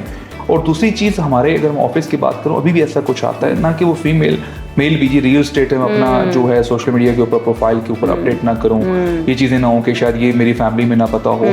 तो ये एक तो सबसे पहले बड़ा गलत है। हमने इस चीज़ को बड़ा जो है वो स्ट्रिक्टली कहा है कि आप अपना प्रोफेशन से प्यार करें, इसको पैशन समझें, इसको अनाउंस करें पब्लिक के लिए कि भाई मैं इस प्रोफेशन में हूँ। और अगर कुछ चीज़ें आपको कोई बंदा नेगेटिव कमेंट करता है तो उस चीज़ को आपने प्रूफ करना है, ठीक है। बल्कि सोशल मीडिया की तो आज ये वर्थ है कि हम तो अपनी टीम को ये चीज़ समझा रहे हैं कि आज आपकी किस्मत जो आपके हाथ में है, ठीक है, चाहे इसको आप जो है ये आपके हाथ में जो फ़ोन है जो आपको रोड पे ले आए, यही आपको आसमान पे ले जाए, अगर इसको आप पॉजिटिव यूज़ करें। तो ये सोशल मीडिया की इतनी बड़ी एक वर्थ है कि आप जितनी फीमेल्स हैं वो आज देखें, अगर आप आज एक टीवी चैनल के ऊपर हैं तो लेकिन उसको ज़्यादा जो आपको देखा जा रहा है, मैं समझता हूँ, मैं गारंटी करता हूँ कि आपको थ्रू सोशल मीडिया ज़्यादा देखा जाता होगा, ना कि आपको जो है वो लोग लाइव देख रहे होंगे। तो ये चीज़ें जो है हमने अंडरस्टैंड करनी कि एक चीज़ की जो पावर है सोशल मीडिया की, इसको फीमेल्स को भी मेल्स को भी अंडरस्टैंड करना होगा। और जितने ऑफिसेज हैं इसके अंदर जो भी उनका प्रोफेशन है उसमें वो पब्लिक के लिए आएँ,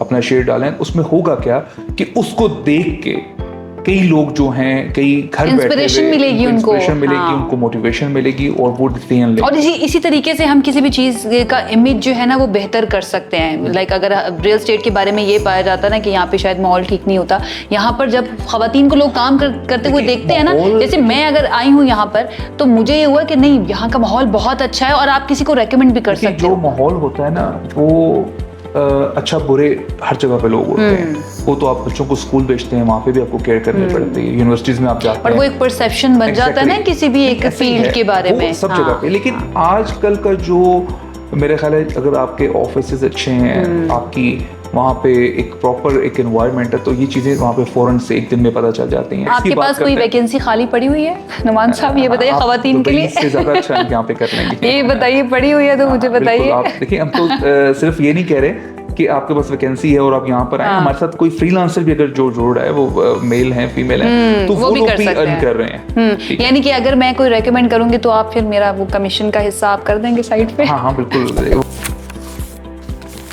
अच्छा नुमान साहब, एक और चीज़ जो मैंने देखी है MGC और उनके प्रोजेक्ट्स के बारे में, हॉस्पिटैलिटी के ऊपर आप लोग बहुत ज़्यादा फोकस कर रहे हैं। एक तो ये मैंने सुना है कि आपका अपना MGC के नाम से भी एक हॉस्पिटैलिटी का ब्रांड, एक प्रोजेक्ट आ रहा है, और एक वर्ल्ड रिनाउंड ब्रांड है जिसको हम सब जानते हैं, हॉलीडे इन, वो भी आप लेकर आ रहे हैं। तो वाई हॉस्पिटैलिटी जब ऑलरेडी इतने होटल्स भी हैं मौजूद? ऑल्दो हम डिस्कस कर चुके हैं कि अभी और की ज़रूरत है, लेकिन आपने क्यों सोचा कि इस पानी के अंदर भी पैर रखना है मुझे? जो भी हमारे होटल्स ब्रांड हैं, वो हर ब्रांड की एक अपनी बर्थ है। अगर हम एक हॉलीडे इन की बात करें तो हॉलीडे इन, अगर आपको शायद आप लाहौर से आइडिया होने, पहले हमारे इस्लामाबाद में था और 2002 तक अलबन, तो फिर वो यहाँ से गया, तो आज उसको दोबारा पाकिस्तान में हम फर्स्ट टाइम लेकर आ रहे हैं और वो दुनिया में एक बहुत वेल नोन ब्रांड है। हम हॉस्पिटैलिटी को अगर देखें तो हम लोग ना कि अभी बेस्ट वेस्टर्न प्लस और ये हॉलीडे इन, हम फ्यूचर में इंशाल्लाह और भी हमारे जो हैं वो एक टूरिस्ट स्पॉट है जो ऑलरेडी हमने वहाँ पे एक लैंड एक्वायर किया है, उस पर भी इंशाल्लाह हम एक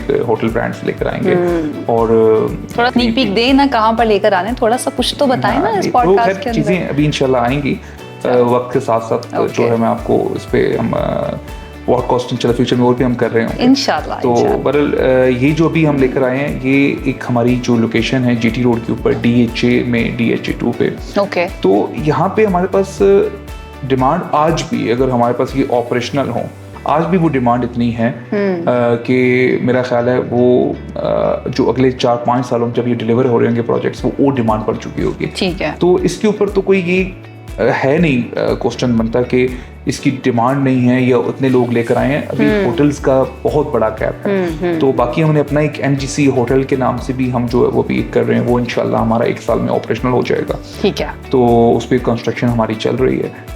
तो इस तरह की चीज़ें जो इंशाल्लाह फ्यूचर में जो हैं वो एक डिफरेंट करेंगे। इस पर एक बहुत लंबी डिस्कशन है जो मैं इस पॉडकास्ट में आपकी कंप्लीट नहीं कर पाऊंगा। तो पर ये शॉर्ट ना बताऊंगा कि हमारा जो एंड यूज़र है या हमारा इन्वेस्टर है वो हमेशा अच्छे एक ROI के लिए इन्वेस्ट करता है। ऐसे ही है। और हमने MGC होटल जो अपना भी दिया है उसके ऊपर सिर्फ ये कि वो कहते हैं कमर्शियल से ज़्यादा इन्वेस्टमेंट का जो रिटर्न है वो मुझे होटल्स पे है। तो हमने MGC होटल भी इसलिए दिया है कि अगर को हमारा जो ऐसा क्लाइंट, अच्छे क्लाइंट है, इन्वेस्ट करना चाहें तो उसको एक बेहतरीन ROI जो है वो भी जो रियल ROI हो, ना कि जिस ROI मॉडल को हम डिस्कस रियल वाला ROI हो। जिस ROI को हम डिस्कस करते हैं वो ना हो, तो वो जो है वो होटल्स पे बहुत ज़्यादा फोकस है। ठीक है।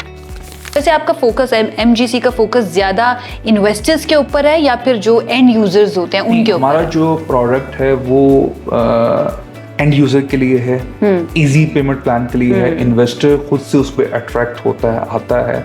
किस तरह से आता है? बल्क में अगर इन्वेंट्री बाय कर लेगा, फ्लोट करेगा, उसके कुछ टाइम के बाद होल्ड करके उसको बेचना चाहेगा। लेकिन हमारा जो टोटली फोकस है, हमारा जो प्रोडक्ट है वो एंड यूजर के लिए, ताकि उसको मिड में इतने लोग ना मिलें कि उसको इतना प्रॉफिट चार्ज हो के प्रोडक्ट डिलीवर हो कि वो पहले ही बेचारा जो है वो सोचे कि भाई मुझे तो इस पे जो इसने भी कमाया बल्कि जो हमारा ब्रोकर भी है, अगर उसको हमने फैसिलिटेट करना है तो उसको हम खुद से रिबेट जो है वो पे कर रहे होंगे। कोई हमारे एंड यूजर को चार्ज नहीं कर सकता। एंड यूजर को कुछ भी पे नहीं करना अगर वो यहाँ पर आकर डायरेक्टली प्रोसेसिंग फीस, कमीशन कुछ भी उसको चार्ज नहीं करना। उसने सिर्फ और सिर्फ हमें 1% इंस्टॉलमेंट देनी है और कोई इंटरेस्ट नहीं देना, और टैक्स भी 1.5 थोड़ा करके उसने साथ देना है। उसको किसी किस्म का वो पाकिस्तान से, FPR से, MGC से कोई खतरा नहीं होगा। आपकी इन्वेस्टमेंट जो है वो मुकम्मल सेफ होगी, ये तो मुझे अब यकीन हो चुका है यहाँ पर बैठ के।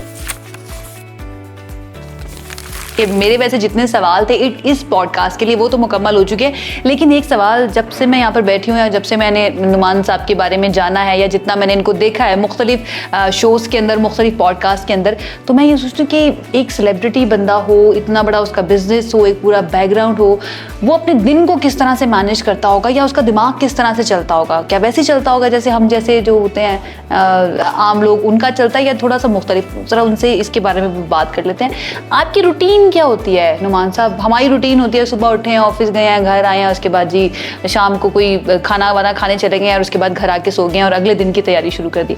आपकी क्या होती है, क्या नॉर्मल डिफरेंस? सब इंसानों की जो है ना वो रूटीन ऐसे ही होती है।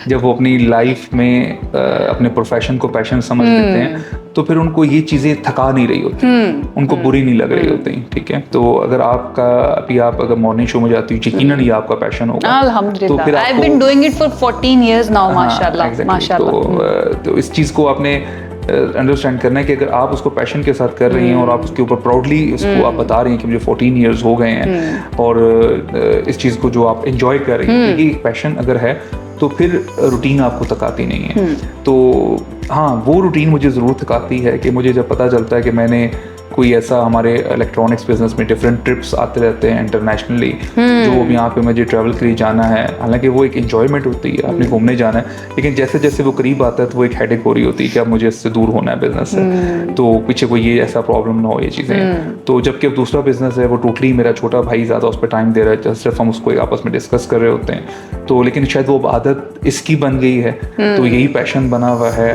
तो इसलिए इसमें कोई ऐसी खास रूटीन नहीं है। तो वही रात को सोना है, वही सुबह आप वाला ब्रेकफास्ट है और वैसे ही ऑफिस में आपकी तरह आना है। जो पैशन, आप भी कहना चाह रहे हैं कि जो जब कोई चीज़ आपका पैशन बन जाती है तो उसके अंदर आप थकते नहीं हैं। एग्जैक्टली। तो ये आपका पैशन है या दूसरा बिजनेस आपका पैशन? नहीं, देखिए वो तो अब ब्लड नहीं, आपको चूज करना पड़ेगा, ये बिजनेस या वो बिजनेस। वो ब्लड में है, वो तो ब्लड में डेफिनेटली इससे ज्यादा मुझे वही अट्रैक्ट भी करेगा, उसी से ज्यादा प्यार होगा कि तुमने टाइम उसमें बहुत बड़ा टाइम गुजारा है। लेकिन ऐसा नहीं कि हम उस बिजनेस से कट ऑफ हो गए हैं या उस बिजनेस में इंटरेस्ट नहीं रहा, आज भी उसको हम एक्सपेंड कर रहे हैं अल्हम्दुलिल्लाह। रिसेंटली भी हमारी अभी ब्रांचेस लाहौर में ओपन हुई हैं, पेशावर में ओपन हुई हैं, अभी हम मुल्तान में जा रहे हैं। तो बाकी जो ये बिजनेस हम इसको भी एक्सपेंड कर रहे हैं इसी तरीके से। एमजीसी को कब लेकर जा रहे हैं? सबसे पहले ये बताएं, लाहौर में कब लेके जा रहे हैं? मेरे शहर में आपके बहुत जल्द आएंगे, बहुत जल्द। इस 1% पेमेंट। अच्छा, मेरा जो है ना, आपने अभी से ही मैं कहती हूँ 3% में दे के चली जाऊँगी, आप मुझे थोड़ा सा और कंसेशन मिल जाएगा अगर लाहौर के अंदर आप प्रोजेक्ट शुरू करने लगे हैं? नहीं, हम आपसे उसी टाइम लेंगे जब आप प्रोजेक्ट देंगे, हम उससे एडवांस कोई पैसा नहीं लेंगे। पता चला है कि एयरपोर्ट के पास आपका एक प्रोजेक्ट है जहाँ पर प्राइवेट पार्किंग का कॉन्सेप्ट आप दे रहे हैं, उसके बारे में ज़रा बताइएगा। हाँ बिल्कुल, हमारा प्रोजेक्ट है मुमताज़ सिटी में, अभी प्री लॉन्च फेज़ में वो चल रहा है। अभी प्री लॉन्च फेज़ के लिए भी हमने एक प्रॉपर उसका एक इवेंट करना है, फिर प्री लॉन्च स्टार्ट होकर भी तो जो परचेज करेगा वो बहुत ही ज़्यादा एक्स्ट्रा बेनिफिट मिल जाएगा। तो प्राइवेट पार्किंग उसमें जो है वो फर्स्ट टाइम ही हम दे रहे हैं, पहले ऐसा नहीं, बल्कि प्राइवेट पार्किंग भी है, साथ आपकी प्राइवेट लिफ्ट भी है और आपकी वो एक प्राइवेट पूल भी है। आप अपनी ही बेसमेंट की पार्किंग में आते हैं, जो कि उसके ऑटो आपके जो शटर्स हैं वो डाउन हो जाते हैं, तो अपनी पार्किंग के अंदर से ही आपकी जो है लिफ्ट है जिससे आपने अपने अपार्टमेंट में जाना है। और उसमें ही आपका फिर आगे प्राइवेट पूल है और आपका जो सर्वेंट जो है वो रूम आपका पार्किंग के साथ, सर्वेंट आपके नीचे ही रह जाते हैं, अगर ड्राइवर है आपके साथ या सिक्योरिटी गार्ड है। तो ये एक वो पूरा एक टाउन हाउस वाला उसमें कॉन्सेप्ट दिया हुआ है। ठीक है। और वो हमारा प्रोजेक्ट है अलकासा के नाम से, बड़ा एक डिफरेंट जो है वो एक प्रोजेक्ट है। तो वो भी इंशाल्लाह हमारा जो है तो ये जितनी अमेनिटीज और जितनी फैसिलिटीज आप दे रहे हैं, तो इसका मतलब है कि होगा भी बहुत ही ज्यादा महंगा ये? नहीं, प्राइसेस हमारी जो हैं वो बहुत ही, मैं समझता हूँ जिस कंस्ट्रक्शन क्वालिटी को हम दे रहे हैं उसके साथ प्राइसेस बहुत हमारे रीजनेबल है। लेकिन उसको आप कंपैरिजन करेंगे एक 10 मरले की बिल्डिंग या कनाल की बिल्डिंग के साथ, उसके साथ तो डेफिनेटली हम आपको महंगे लगेंगे। लेकिन आप जब हमारी कंस्ट्रक्शन क्वालिटी को, हमारी अमेनिटीज को, हमारे पेमेंट प्लान को देखेंगे तो फिर आपको हम बहुत सस्ते लगेंगे। और उसके साथ पेमेंट प्लान 1%, इसके अंदर भी 1% का पेमेंट प्लान होगा। अरे वाह, क्या बात है। और प्राइवेट पूल होना एंड देन प्राइवेट पार्किंग होना, मतलब चक्कर ही खत्म ना, कोई लड़ाई झगड़ा होगा ही नहीं किसी के साथ। आपके घर से ज्यादा आपको सिक्योरिटी यहाँ मिलेगी, सिक्योरिटी यहाँ पर मिलेगी। ठीक है। अच्छा, अब पाकिस्तान भर से बहुत सारे रियल्टर्स और ब्रोकरेज कंपनीज जो हैं वो आपके साथ अगर कनेक्ट करना चाहे, रजिस्टर होना चाहे, एज अ ब्रोकर आपके साथ रजिस्ट्रेशन करवाना चाहे, कोई भी हमारे पूरे पाकिस्तान से रियल्टर्स हैं जो अच्छे बिजनेस करने वाले लोग हैं, उनका पर्सनली जो है मैं एक व्हाट्सएप ग्रुप बना के और उनको हम एक पोर्टल दे रहे होते हैं। ठीक है। जिसके ऊपर उनको मैं डायरेक्टली देख रहा होता हूँ। ओके। ठीक है। इस तरह से जो अच्छी कंपनी है, मार्केटिंग कंपनी है, ब्रोकरेज फर्म है, उनके लिए भी, बाकी ओवरऑल हमारी टीम के साथ तो रियल्टर्स बहुत से काम कर रहे हैं, लेकिन जो अच्छा बिजनेस करने वाले हैं, स्पेशली प्रोफेशनल वे में जो बिजनेस कर रहे हैं, जो कमिटमेंट समझते हैं, जिससे हम समझते हैं कि हमारा MGC का जो ब्रांड नेम है वो यूज़ करेंगे तो हमारा एक इमेज जो है वो मजीद बेहतर होगा। तो उनके लिए तो हम हर टाइम मेरे जो है वो डोर ओपन और है। अगर कोई ब्रोकरेज कंपनी या फिर कोई ऐसा रियल्टर जिसकी अपनी कंपनी है वो ये पॉडकास्ट देख रहा है और वो चाहता है कि वो MGC के साथ जुड़ जाए, उसको फिर क्या करना चाहिए? उसको कुछ नहीं करना, उसने बस जस्ट एक कॉल करनी है और Okay. हम उसकी कॉल की दूरी पे हैं। बड़ा हमारा एक फ्रेंडली और इजी जो है वो एक इन्वायरमेंट है, स्पेशली जो प्रोफेशनल लोग हैं उनके लिए।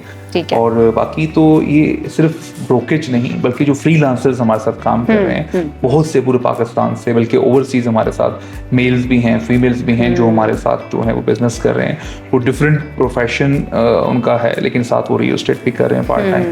जैसे फ्यूचर मुझे लग रहा है आप इंटरेस्ट ले रहे हैं। मैं बहुत इंटरेस्टेड हूँ, बहुत इंटरेस्टेड हूँ। इस तरह से इवन कि हमारे जो कुछ ऐसे एम्प्लॉयज़ हैं जिन्होंने हमारे पास जॉब की, सीखा, काम किया, अब कहीं जाके वो अगर बाहर सेटल हैं किसी भी कंट्री में, तो वहाँ से हमें सेल्स भी कर रहे होते हैं। तो उनके लिए हम पोर्टल पे उनको भी दे रहे होते हैं। तो हम ब्रोकर्स के लिए, रियल्टर के लिए, फ्रीलांसर्स के लिए 24/7 जो है वो अवेलेबल है। 24/7 अवेलेबल है और साथ लीनियंसी भी है। कोई मुश्किल जो है ना रजिस्ट्रेशन का प्रोसेस नहीं है, एज यू सेड। जहाँ पर इन्फ्लेशन बहुत ज़्यादा है उसमें अगर ऐसे डेवलपर्स आपको मिल जाएं जहाँ पर आपका घर भी बन जाएगा और आपने हर महीने 1% 1% जो है ना टोटल अमाउंट का देना है, तो इससे बेहतर मुझे लगता है कोई इन्वेस्टमेंट नहीं हो सकती है। कि इन्फ्लेशन बहुत ज़्यादा है पाकिस्तान में, या आप उनको डरा रहे हैं या उनको मैं कह रही हूँ कि मैं समझ सकती हूँ जो आप फील कर रहे हैं, वो मैं भी फील कर रही हूँ, हम अंडरस्टैंड कर सकते हैं। इन्फ्लेशन अगर ज्यादा है, मैं इसको एक्सप्लेन करना चाहूँगा, ये एक अपॉर्चुनिटी है हमें ज्यादा पैसा कमाने की, और बजाय कि वो पैसा हम बैंक में